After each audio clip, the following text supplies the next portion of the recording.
ஓடு படித்து செத்தான்னு வரலாறே கிடையாது. ஓரெழுத்து ஒரு மொழி. ஓரெழுத்து மொழி ஒரு மொழியை பற்றி தொல்காப்பியர் என்ன சொல்லியிருக்காரு, பவனந்தி முனிவர் என்ன சொல்லியிருக்காரு, ஓரெழுத்து ஒரு மொழியில் எத்தனை எழுத்துக்கள் இருக்குது, ஓரெழுத்து மொழிகளில் எத்தனை நெடில் எழுத்துக்கள் இருக்குது, எத்தனை குறில் எழுத்துக்கள் இருக்குது, ஒவ்வொரு எழுத்துலேருந்து எத்தனை அந்த இப்போ கா வரிசைனா கா வரிசையிலேருந்து எத்தனை எழுத்துக்கள் வருது, சா வரிசைனா சா வரிசையிலேருந்து எத்தனை எழுத்துக்கள் வருது, 42 எழுத்துக்கள் எங்கெங்கேருந்து வருது, உயிர் எழுத்துக்கள் எத்தனை, உயிர்மெய் எழுத்துக்கள் எத்தனை, குறில் எழுத்துக்கள் எத்தனை அப்படிங்கிறத தெளிவாக பார்த்துட்டு வந்துருக்கோம். அதுக்கப்புறம் இது இதோட பொருளெல்லாம் தெளிவாக பார்க்கலாம் வாங்க. ஒரு எழுத்து மொழி எவை எனின் நெட்டெழுத்து 7 ஓரெழுத்து மொழி என்பார் தொல்காப்பியர். தொல்காப்பியர் என்ன சொல்கிறாருன்னா, நெட்டெழுத்து 7 மட்டும்தான் ஓரெழுத்து மொழி என்று சொல்கிறாரு. அடுத்து குற்றெழுத்து ஒன்று தனித்து நின்று சொல் ஆவது இல்லை, குற்றெழுத்து தனித்து நின்று சொல்லாவது இல்லைன்னு சொல்கிறாரு என்பதை குற்றெழுத்து 5 மொழி நிறைவு இலவே என்பார். அதாவது 7 நெட்டெழுத்து மட்டுமே ஓரெழுத்து ஒரு மொழின்னு சொல்கிறாரு. குற்றெழுத்து சொல் தனித்து நின்று பொருள் ஆவது இல்லைன்னு சொல்கிறாரு. அடுத்தது நெட்டெழுத்து 7 ஓரெழுத்து ஒரு மொழி என்றால் உயிர் நெட்டெழுத்துகள் 7மா, உயிர்மெய் நெட்டெழுத்துகள் 126 உண்டு, அவை மொழியாகும் தன்மை இல்லாதனவா என்ற ஐயம் தோன்றும். இந்த ஐயம் தோன்றாமல் இருக்கவே உயிர் நெடில் எழுத்து என்றோ உயிர்மெய் நெட்டெழுத்து என்றோ கூறாமல் நெட்டெழுத்து என்று மட்டும் கூறினார். இந்த சந்தேகம் வரக்கூடாதுன்னா உயிர் நெட்டெழுத்து 7 மட்டும் சொல்லிட்டு தெளிவாக சொல்லாமல் அப்படியே அதோடு முடிச்சிட்டாரு. இதை பற்றி தெளிவாக சொன்னது அடுத்தது பவனந்தி முனிவர் தான் கொஞ்சம் தெளிவாக சொன்னார். அதாவது தொல்காப்பியருக்கு பின்னாடி பவனந்தி முனிவர் தான் நெட்டெழுத்துக்கள்னா ஓரெழுத்து மொழி எத்தனை, அதில் நெட்டெழுத்துகள் எத்தனை வரும், குற்றெழுத்துகள் எத்தனை வரும் அப்படிங்கிறத தெளிவாக சொன்னது பவனந்தி முனிவர் தான்.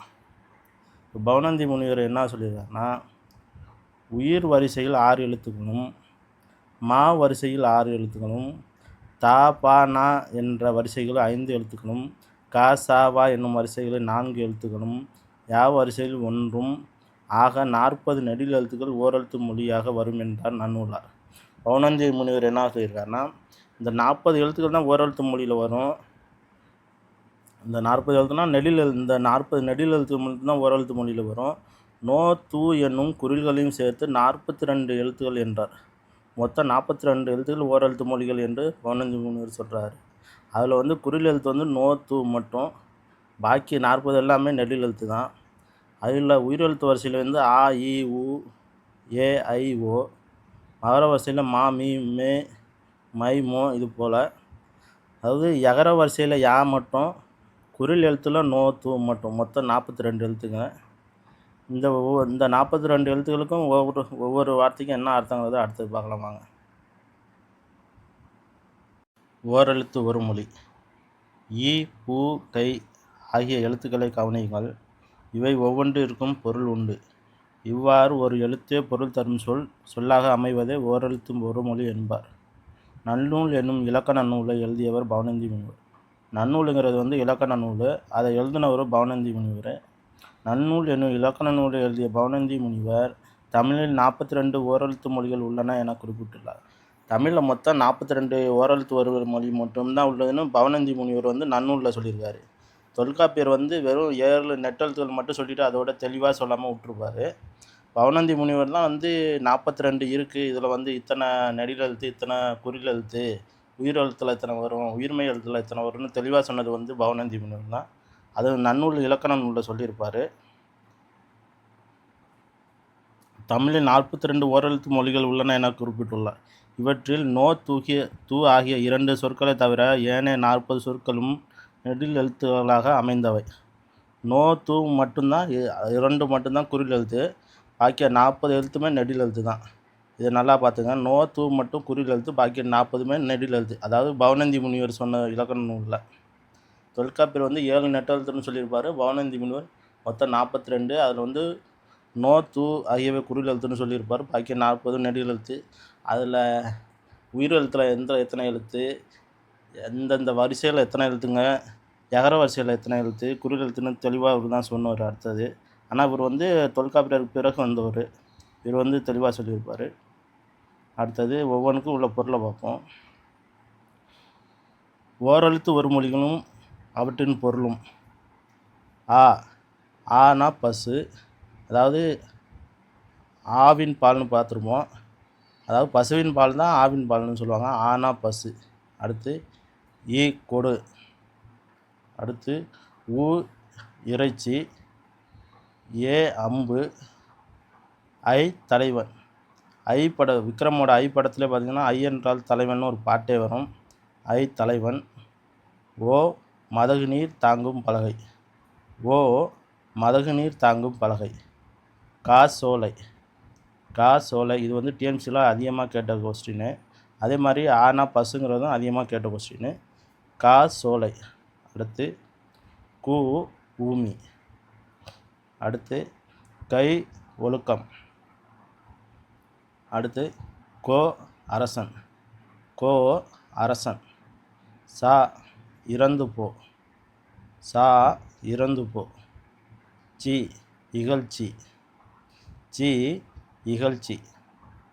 அடுத்து சே உயர்வு. சே உயர்வு. அடுத்து சோ மதில். சோ மதில். தா கொடு. தா கொடு. தீ நெருப்பு. தீ நெருப்பு. தூ தூய்மை. தூ தூய்மை. தே கடவுள். அதாவது தெய்வம் கடவுள் அப்படின்னு வச்சுக்கலாம். அதாவது அந்த தேவுக்கு வந்து ஒற்றை கொம்பு வரும், இந்த தேவுக்கு ரெட்டை கொம்பு வரும். தே கடவுள் அப்படின்னு வச்சுக்கலாம். தை தைத்தல். தைக்கு மாதம்னு வரும், தை மாதம்னு வரும். தை தைத்தல். அடுத்தது நாவு. நாவு. நீ முன்னிலை ஒருமை. நீ முன்னிலை ஒருமை. அடுத்து நே அன்பு. நே அன்பு. நை இழிவு. நை இழிவு. நோ வறுமை. நோ வறுமை. பா பாடல். பா பாடல். பூ மலர். பூ மலர். பூ நாலு மலர்னா வீ நாலு மலர்னா நல்லா பார்த்துக்க. 2 இது வந்துருக்கும் அதில். பூ மலர் வீ நாலு மலர் தான். இந்த 26 பூ மலர்னு இருக்கா, அதே மாதிரி அது 38 பார்த்துங்க. வீ நாலு மலர் தான். அடுத்து பே மேகம். பே மேகம். அடுத்து பை இளமை.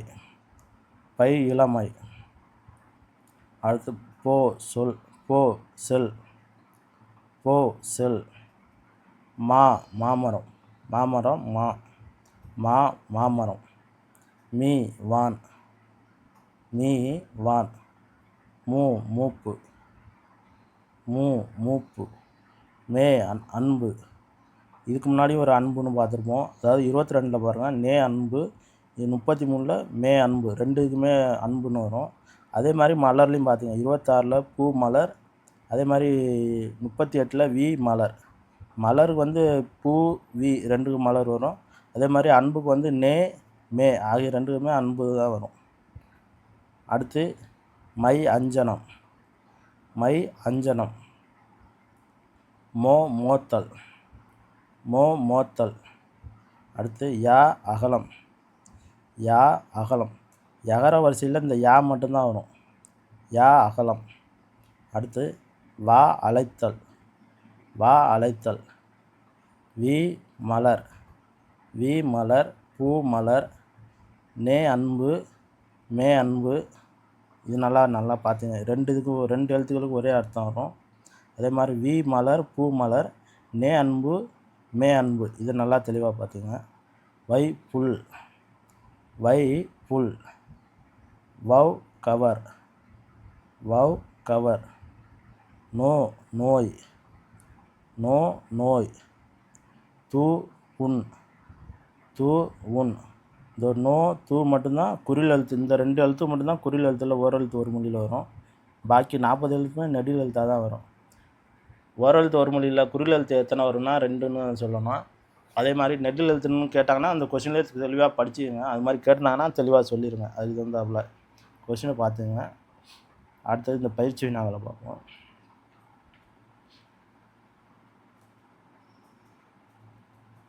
நன்னூலின்படி தமிழில் உள்ள ஓரெழுத்து மொழிகளின் எண்ணிக்கை என்ன? 42. நன்னூலின்படி தமிழில் உள்ள ஓரெழுத்து மொழிகளின் எண்ணிக்கை என்னன்னு கேட்டாலும் 42. பவனந்திரி முனிவர் சொல்லியிருக்க தமிழில் உள்ள ஓரெழுத்து மொழிகளின் எண்ணிக்கை என்னன்னு கேட்டாலும் 42 தான். அதே மாதிரி குறில் எழுத்துக்கள் எத்தனை கேட்டாங்கன்னா 2.